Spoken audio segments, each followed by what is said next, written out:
उद्धव बाळासाहेब ठाकरे यांच्या पक्षाच्या वतीने इथं या प्रशासनाच्या उदाहरणामुळे म्हणजे आज 25 वर्षापासून रोडची हालत असते इथं एक कोटेश्वर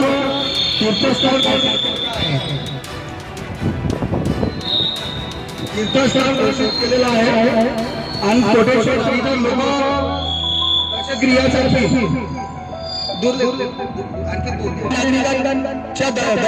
सगळ्याच आणि दर्शन महादेवाचरणासाठी जे करतात पण या प्रशासनाच्या चिंतेमुळे आज प्रशासन सांगण्याचा निधी आलेला आहे आमदार सांगतात का आम्ही पारित करू लागले पण अजूनही याचं बांधकाम नाही ओम स्वस्ति न इंद्र सर्वा स्वस्ति न पूर्वा विश्ववेदाः स्वस्ति न तारक्षो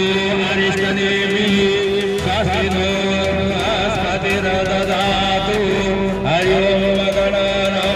गणपतिं हवामहे प्रियाणां श्रीगणपतिं वक्रतुण्ड महाकायं सूर्यकोटि समप्रभा देवं गौरीपुत्र विनायकं भक्तवासं स्मरे नित्यायुगानुजिकमं तृतीयं कृष्णपिङ्गाक्ष गजवक्त्र चतुर्थमं लम्बोदरं पञ्चमं च षष्ठं भावं बालचन्द्रं च दशमं तु विनायकं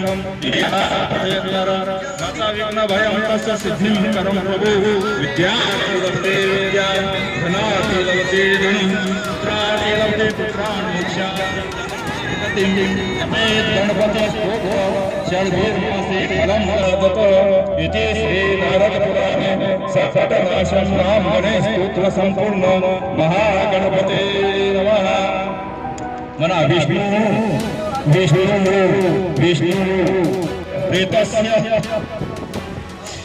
सर्वरोड विजय गोपाल ते दुर्गापर्यंत रोडस्य प्रेतस्य विमुक्षार्थं दशम श्राद्ध करिष्ये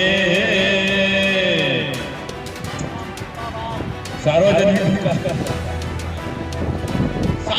बांधकाम विभाग मुर्दाबाद